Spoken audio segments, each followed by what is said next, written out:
MDS university रिश्वत मामले में दलाल रंजीत को किया कोर्ट में पेश। आर्यभट्ट कॉलेज, अजमेर का best college, A grade ranking by BTU Bikaner, best infrastructure of fashion and interior design, hi tech computer lab, modern hotel management block, skill based learning, excellent sports facility, up to ₹30,000 Covid special scholarship, free बस facility for girls, admissions open, BCA, BBA, fashion design, interior design and hotel management, now at new campus opposite Ryan school, Maharana Pratap Nagar, Kotra, Ajmer. Ajmer MDS university रिश्वत मामले में Jaipur ACB ने दलाल रंजीत को न्यायालय में पेश किया। आज न्यायालय ने उसे 1 दिन के रिमांड पर फिर से एसीबी को सौंपा है। मामले की जानकारी देते हुए ACB Jaipur additional SP Himanshu Singh ने बताया कि इस मामले में कई दस्तावेज सामने आए हैं, जिसे लेकर रंजीत से पूछताछ की जानी है।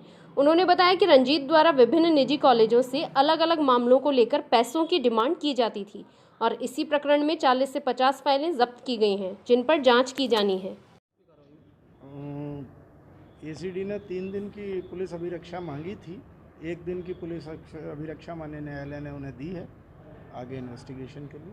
अच्छा, बचाव पक्ष की ओर से जमानत की अर्जी भी दी गई है। हाँ, वो जमानत की अर्जी लंबित है, उसमें बुधवार की तारीख है, उस दिन उस पर बहस होनी है। नहीं, तीनों की नहीं, अभी एक की आरपी सिंह की लंबित है।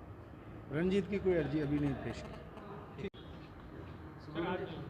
हाँ, क्या था अभी तक की जांच में, क्या आया है आगे सामने देखिए। अभी आरोपी रंजीत सिंह को हमने पेश किया था, उसका 1 दिन का रिमांड हमें माननीय न्यायालय ने दिया है।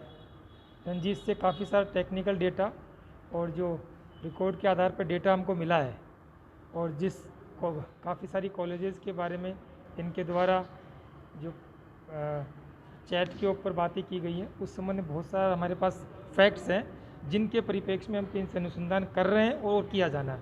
इसी परिप्रेक्ष्य में माननीय न्यायालय ने हमें 1 दिन का रिमांड और दिया। सर, एनडीएस से पत्रावली भी छपी की गई है, उनको लेकर भी कोई अगले नाम सामने है कि कोई और भी विभाग के अधिकारी या कोई और भी ऐसे भी इसके अंदर मिला हुआ है? जी, जैसे जैसे हम संदिग्ध सस्पिशियस फैक्ट्स हमारे पास आ रहे हैं और जो सस्पिशियस पत्रावलियाँ हैं जिनमें कोई नियमों के विरुद्ध जाके कोई कार्रवाई की गई है, उन पत्रावलियों को, उन संदिग्ध पत्रावलियों को हमने सेफ कस्टडी में एमडीएस में रखवाया है और उन्हीं पत्रावलियों से प्राप्त फैक्ट्स हमको है, उसी संबंध में अनुसंधान कर रहे हैं और उन पत्रावलियों का विश्लेषण करवा करके और आगे हम अनुसंधान कर रहे हैं। 9 नामों के अलावा अभी तक और भी कोई नाम सामने है? अभी इस संबंध में अनुसंधान चल रहा है और आगे जब जैसे फैक्ट्स आएंगे तभी स्थिति स्पष्ट होगी। डायरी में 40 अधिकारियों के नाम आए थे, उनके कुछ अभी तक व्यक्तिगत सामने आई है? उस संबंध में अनुसंधान कर रहे हैं और जैसे जैसे हमारे फैक्ट्स इकट्ठे होंगे और उसके बाद ही हम कार्रवाई करते हैं। सर, कितनी पत्रावलियाँ सामने आई हैं, कौन कौन से कॉलेज हैं? ये अभी इस स्टेज पे हम बता नहीं पाएंगे। काफ़ी सारी फैक्ट्स हैं और उनके आधार पे और फाइलें हैं जिनको हम कलेक्ट करने का प्रयास कर रहे हैं, फिर उनको विश्लेषण करके ही हम बता पाएंगे कि किस किस में नियमों के विरुद्ध कार्य हुई है।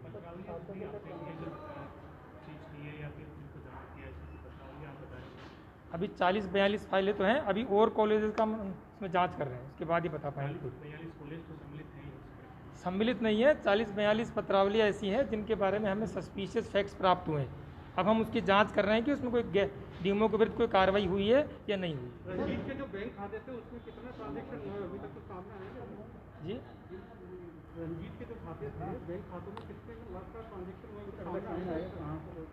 अभी और भी इस संबंध में बैंकों के ट्रांजैक्शन के संबंध में और जैसे यूपी के हैं वहाँ के संबंध में हम ट्रांजैक्शन की डिटेल्स कलेक्ट कर रहे हैं, उसके बाद ही आप बता पाएंगे। सर, इस पूरे रिश्वत के खेल में क्या कुलपति आखिरी कड़ी थी या कुलपति के आगे भी कोई चेंज दिख रही अब तक की इन्वेस्टिगेशन में? ये अभी अनुसंधान का विषय, इसमें अनुसंधान जारी है।